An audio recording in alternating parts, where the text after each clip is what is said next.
Welcome to the North East Divide podcast. I'm your host, John Lane, and I'm here with Anth, as I always am, as we discuss the two biggest clubs in the North East, Newcastle United and Sunderland. I was about to say the two most important clubs in the North East. I am also correct with that assumption as well.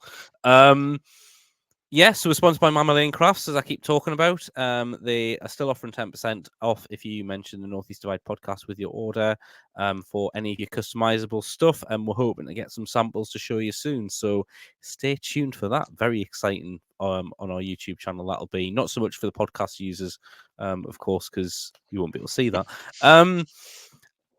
Anth, what a result on Saturday. 3 games played in the Championship. 3 games won. No goals conceded. I mean, too good to be true. At the moment, it feels that way, but the feel-good factor is ever present on Weir's side. I mean, 3 wins in a row, a feat not achieved since, I've just doing my research, 1925-26 season. So, Reggie Lebris. Yeah. How did you Wow. do that season? Do you know? I've got no idea. Me wife would start cracking the ageist jokes now and going, "Are you about 36 then? You had a season ticket, didn't you?" I'm like, "Yeah, okay, thanks, okay."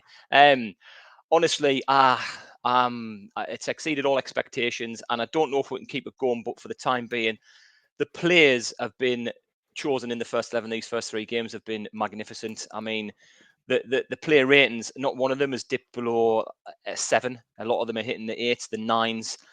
Just consistent. I know it's only 3 games in, but they've been consistent. Now, there's a couple of, I mean, they're all young. The squad age is very young, obviously, the model, etc. So, yeah, I mean, the likes of Sirkin, the likes of Hume. I know Ballard made a substitute appearance. He played against Borough in the under-21s victory the other night, 3-2 against them, that team down in Cornwall, or is it? I don't even know, sorry. So, yeah, a few players made a comeback from injury. But some of these players who've been with us like maybe 2-3 seasons are just stepping up now, and they're classed as senior players. And I mean, Dennis Sirkin again was a revelation. I think he makes a massive difference to the way we play. He marauds down the wing and he gets back. He's fantastic in the defence. He can tackle. Hume as well had a steady game on Saturday, but he just makes everything look dead simple and dead easy. And he's a firm fan favourite. And I heard mixed reviews last week with regards to the atmosphere, and people were berating us a little bit, saying, "Oh, it wasn't that much of a good atmosphere." But I can say with 100% sort of confidence that the atmosphere on Saturday was absolutely electric. I mean, just over 40,000 there again. I mean, Burnley supporters were in fine voice as well, apparently. Went away with nothing. Unlucky, never mind.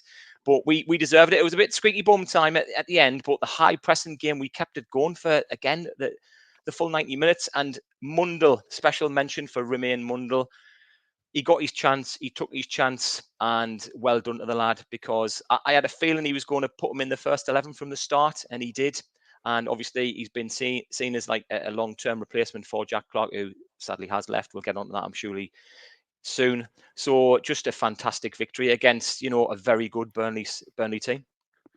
Is it too early to start dreaming of that promotion push, or are we? Is it? Look, there are 3 very good results, 3 very good performances, I think we would say. But there's 43 games to go. I mean, is it too early to think that you're in that race, or are these just really good points that you need to savor and just kind of go into the next one? I think it's far too early. I mean, I'm at the moment, I'm not getting too carried away. Being a Sunderland supporter, that comes with a territory after years of heartache, underachieving, and just complete misery on some occasions. So, yes, I mean, we've got a tough game away at Portsmouth on Saturday, Fratton Park. Always a really long journey for the players and the supporters. God love them. Just a really horrible place to visit, old school ground. And, we had some battles with them in League One, so that'll be a tough game. I think that game will be a bigger test for us. And we'll have to see how that one works out, because some of our results down there over the last however many years have not been great, and obviously it's a very tight pitch. The supporters are very vocal, so I'm not getting carried away at the moment, but I'm just happy to be where we are present. Happy. And I suppose that style of play as well probably doesn't suit a narrow pitch, does it? You probably want a larger playing surface to kind of pass the ball around and keep possession that way. If you're wondering, season 1925, 1926, you were in the old First Division, so what's now known as the Premier League, and you finished third that year. Whoa, So happy with you know, that. he's had a good season on 48 points, but this of course was back in the day when you only got 2 points for a win, Well, and 1 point for a draw. So as my wife would say, you probably wrote to the ground on your penny farthing, didn't you? Back then? But the ageist jokes just continue. But I'll not get into that. There you go. no, best to avoid. Best to avoid. Yes. Speaking of best to avoid, so Newcastle failed to beat Bournemouth under Howe again. But we've got 4 points from 2 games. The question I'll come to you, Anth, is if you were a Newcastle fan, and I'll answer it myself first. But if you were a Newcastle fan, would you say this is a good start, or should be worried about performances? And I think I kind of look at it and I go, good teams play shit and still get points. And I think we've kind of done. I wouldn't say we weren't shit against Southampton. I think they were better than us in the first half hour, and then I think we were the better side in terms of the way that we had to play and we had to grind the result out. We really had to manage the game. Bournemouth, I think we were better than we were last season at Bournemouth, but we weren't great. First 15, 20 minutes we played all right, and then they started to put the pressure on. Their winger, Semenya, had an incredible game against us. They go 1-0 up. And then we just look all at sea. And it takes some changes in the second half. Kieran Trippier came on. The best game I've seen from Kieran Trippier in a black and white. Well, we weren't wearing black and white, we were in all white. But anyway, in a Newcastle shirt for a long time. I thought the difference it made him coming on for Livramento was quite surprising, really, given how much we've lauded Livramento and talked about him being, the future and everything else. And then he brought on Joe Willock, and I felt like that's when the game really changed, because all of a sudden we were more direct, like bringing the ball forward, looked like we had a little bit more urgency. And then we score. Great cross from Barnes. Gordon sliding in at the back post to make it 1-1. And then there's a goal disallowed for a handball. I'm really looking forward to your opinion on this. And that's via VAR. So the referee gave it as a goal on the pitch, none of the players appealed, but VAR disallowed the goal.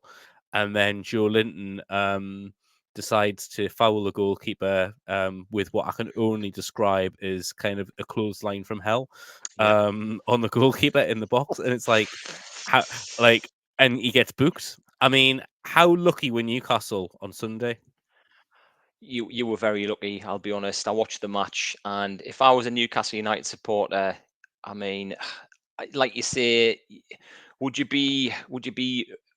rather that you played poorly and got points on the table, or would you rather play well and get beat? I don't know, 4-3. It's a tough one, isn't it? I don't think 4 points from your first 2 games is the end of the world. There'll be a lot of teams go to Bournemouth this season come away with no points. Was it last season as well, where did Trippier have a little bit of a back and forth with the supporters? Yeah. Yes, I remember that as well. So yeah, there was one particular move where I think the ball got, it was a long ball forward, and Isaac got on the end of it and he brought it down superbly and ran onto it. He had a tame shot at the goalkeeper, but it was offside. So the attacking prowess was there for all to see. But I do think you did look a little bit one-dimensional until you say you brought Willock on. There was a bit more urgency, like you say, a bit more pace. So yeah, I don't think it's the end of the world, but it's a tough one. And I don't think it was a handball. I don't think it was a handball. I mean, I know VAR were called into it, and we have to respect that, I suppose, even though there's a lot of faults with that and it still needs tweaking. But I don't think it was handball. And as for Joe Linton's challenge, yeah, it could have been a red, couldn't it? So if I was a Newcastle United supporter, I wouldn't be overjoyed at that on Sunday, but I'd be happy with a point under the circumstances. It's in terms of Joe Linton's, the fact that that's less of a red card than Fabian Schär's is mental. Bizarre.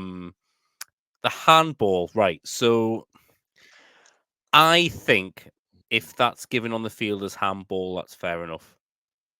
But I think to overturn it with VAR, I think that's the issue. I didn't think it was a clear and obvious error. Now, what they're saying is, and look, I think I've seen all sorts of stuff on Twitter, and obviously my algorithm's going to be more Newcastle balanced than anyone else, right? So I've seen a lot of probably biased opinion on this, right? But I think he does have his arm over the defender. He's got over Dan Burn.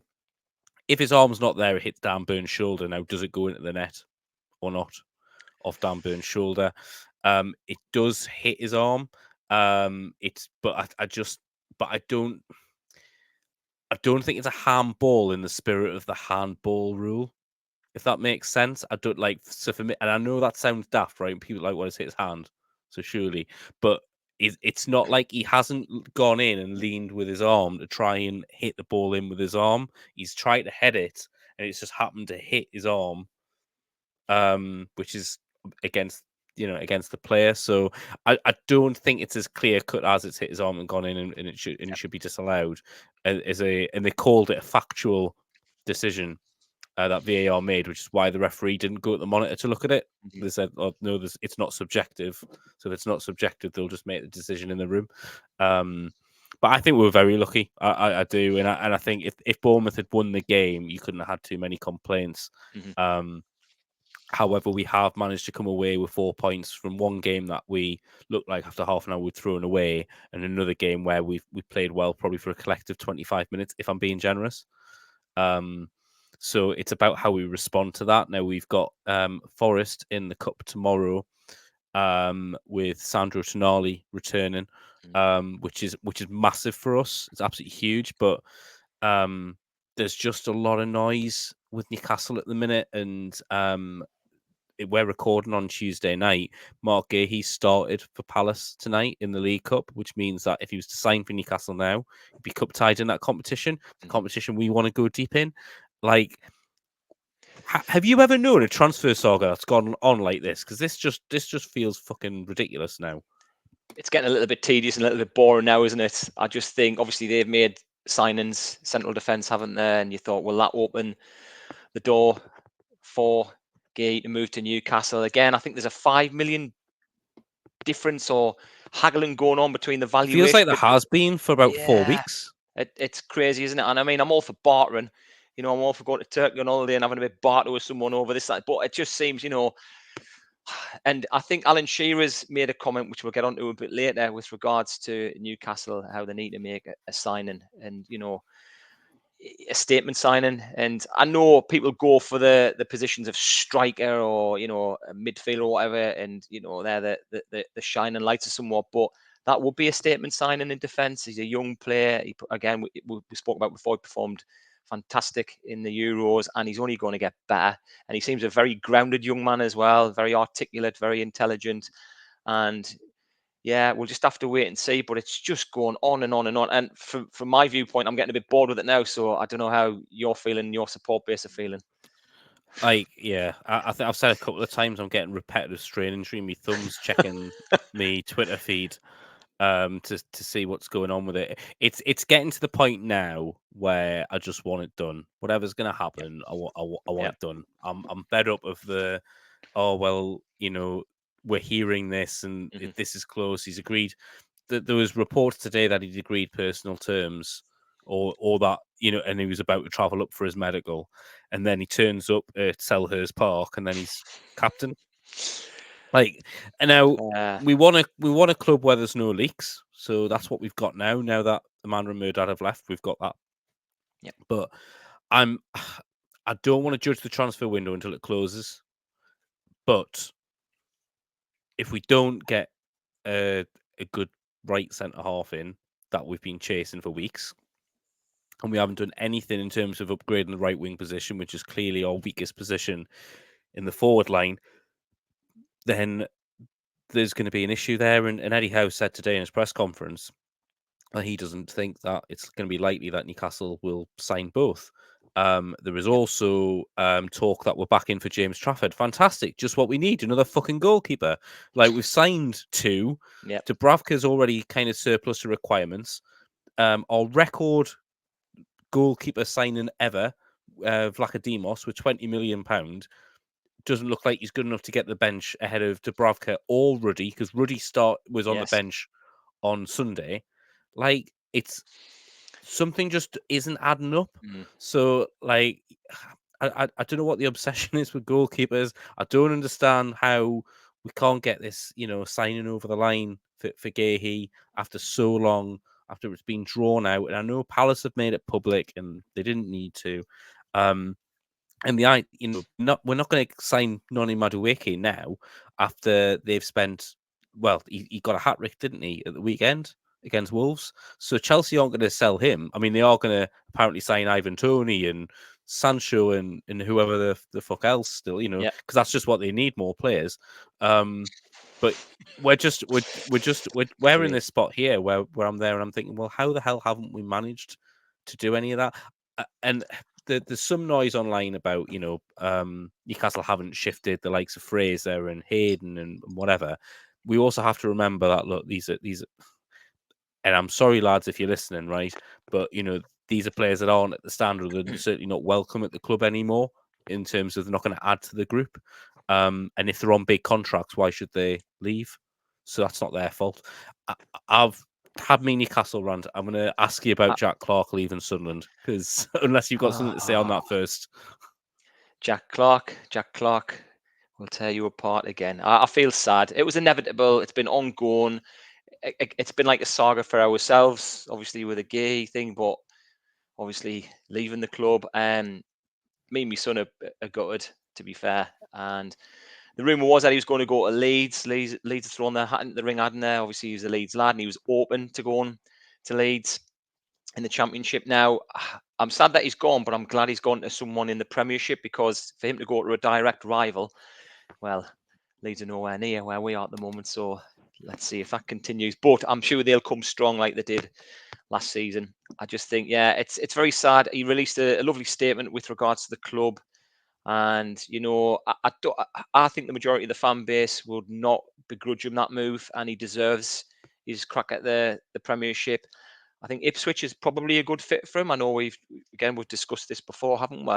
It's a good fit for him, and I really hope he does well. I really do. He goes with my best wishes, my son's best wishes, through teary eyes, and I really hope he does well, and I think he can. I know we've discussed it again previously with regards to he fluffed his lines with regards to the FA Cup against yourselves, but hopefully he'll go down there, he'll settle in quickly, and he'll hit the ground running. And I wish him all the best. Good luck to Jack Clarke. So, I was at my barber's yesterday. As you might notice, Fresh trim, very nice. Hey, no, smart. He's good. Yeah. He's good, James. So I was at my barber's and we were talking about the whole Jack Clarke thing. And I was telling him an anecdote about one of the guys. So one of the guys from True Faith, his missus is a Sunderland fan, and he was dropping her and her mate off at the Stadium of Light for the match. And they were talking about the Jack Clarke thing, and he said it was just kind of like he was listening, but he wasn't really like contributing, because he's like, they're talking about Sunderland, and they turned around and said, "Oh, so what do you think about Jack Clarke going to Ipswich?" And they went, "Oh, it's a sideways move, isn't it?"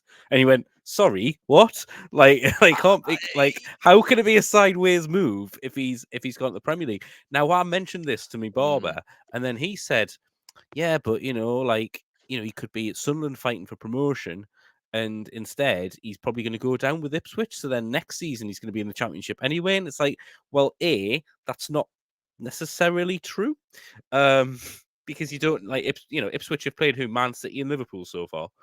Like, it's not like they've had an easy start. So there's a good chance. But look, I think I have said this to you already. I think that's his level, right? I think he's bottom end of the Premier League, but probably more top end of the Championship.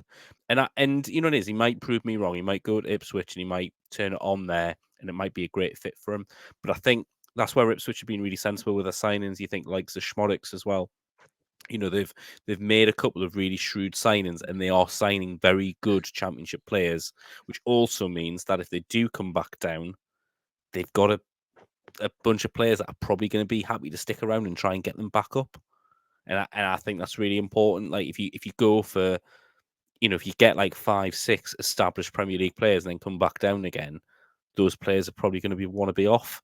So I think it's a good opportunity for Jack Clarke. I agree with you. I think if he'd gone to Leeds, it's a bit of a kick in the teeth, because that is a sideways step in the sense that it's a Championship club. They're a bigger Championship club, and they've got a better prospect of going up. Like on paper, I think if you look at the squad, and not if you look at the league table right now, obviously, but it's really, really early days. But I think that's a fair shout. Is there anything else? I mean, in terms of your transfer activity or speculation, do you expect anything else to happen? How do you feel about kind of the business that the club have done? I'm quite happy with the business we've done. I just think that, again, it's another ongoing, long, drawn-out saga that's getting a bit boring with regards to Alexandra Mendy. So they've got a new striker in, apparently, and that might leave the door open for him to leave. But apparently we've made a bid for Tom Cannon, currently at Leicester City. Obviously, he was on loan last season, did okay. But I don't know. Apparently, they want 7 million quid for him, and I don't think we've got, even with the money we're getting from Jack Clarke, I think they'll want to spend it on a few players or look at maybe the next transfer window, depending on how we're doing up until that point in the season. So, yeah, I mean, I don't know, but apparently Saint Etienne are after Pierre Ekwe, and I'd be sad to see him go. But I mean, I think Reggie Lebris has seen what our midfield are capable of. He's decided on a midfield sort of, combination, and I think he might well stick with that. We've still got a bit of strength in depth. I'll be sad to see him go, but he was far too inconsistent towards the end of last season. And obviously, he hasn't shown enough this season to get in the first 11. And you've got the likes of Chris Rigg now, who, again, was just absolutely fantastic on Saturday and went off to a standing ovation. He's only going to get better at that as well. And that's the scary thing. I just hope we can hang on to him. I know he signed a contract, but yeah, so I'm just trying to think, have we been rumoured with anyone else? But I think that might be it for now. Like I say, Cannon is the name that's being bandied around, but I think, I don't know if Sheffield United wouldn't rest in some other clubs. So, and I don't think I'd be overly impressed with that signing, to be fair, if it is £7 million that's being mooted. So we'll just have to wait and see with regards to Mendy. But again, it's a long drawn out saga and it's getting really boring. It is. Yeah. Transfer sagas do get boring. I think the best signing you have made this summer is Chris Rigg. And getting him to sign that contract, I think most definitely that was really, really important to get him kind of secured, and it means that if the vultures circle next summer, then you're in a position to demand a decent fee. And obviously we talked about Jack Clarke. I think the money that you've got for him is very good. I know people are talking about, I think a percentage of it goes to Spurs, doesn't it? Yes. Of the initial fee.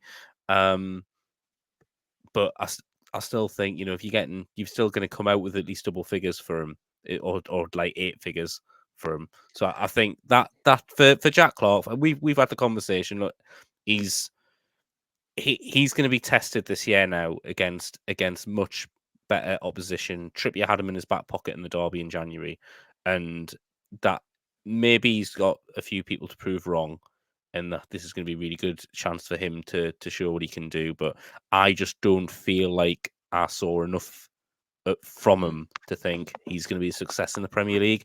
Yep. Not in the same way that like Eze has and Elise has, and those kind of players, Alex Scott even.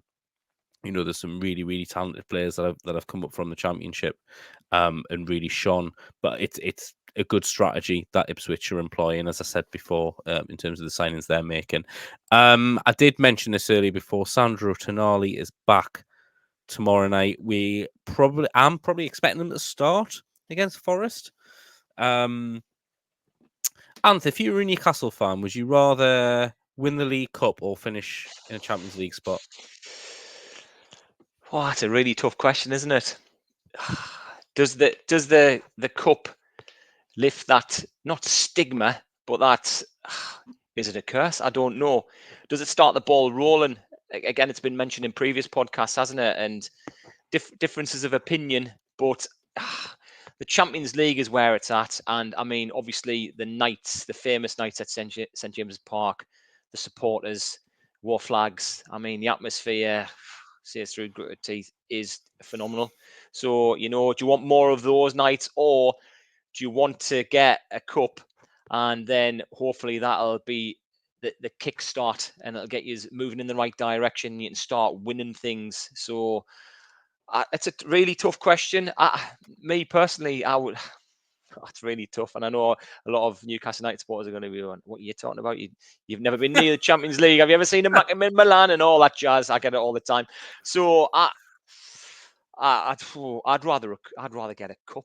To be fair, I'd rather get a cup. I would. That's my honest opinion. I think if you're like over the age of like 34, 35, then you want a cup. And I think that if you're younger than that, you want the Champions League.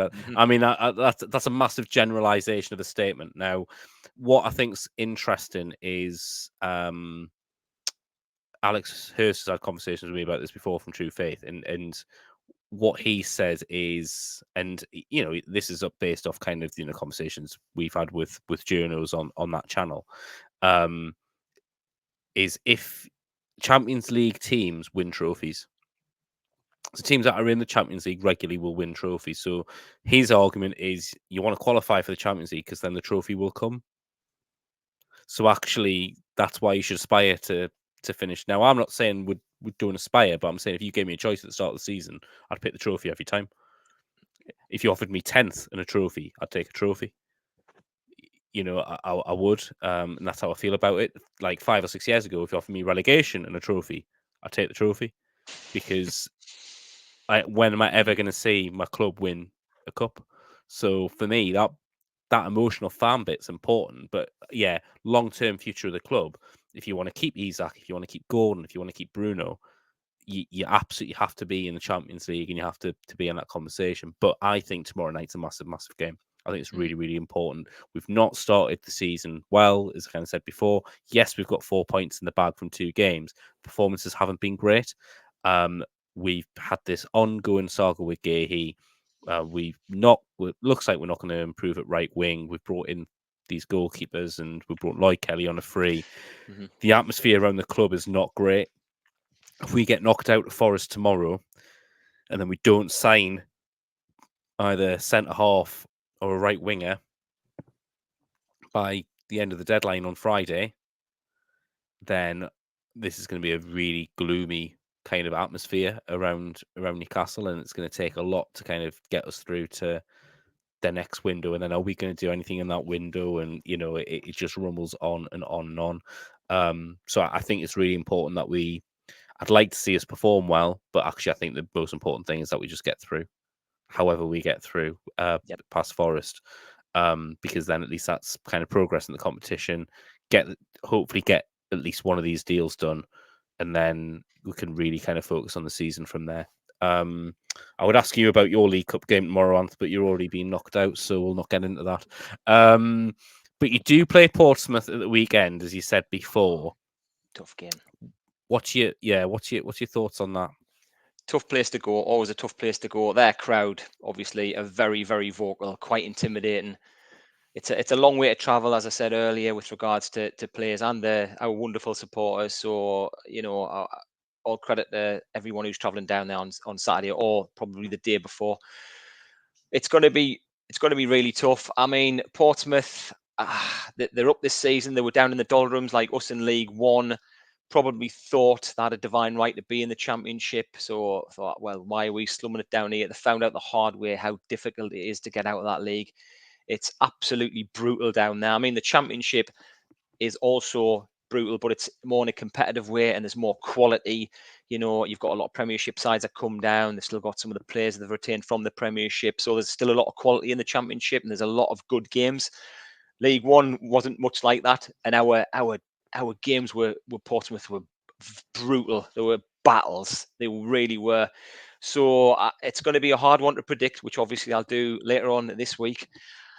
But yeah, I've watched I haven't watched them. I've watched the highlights of the Portsmouth games this season, and they're a hard one to work out.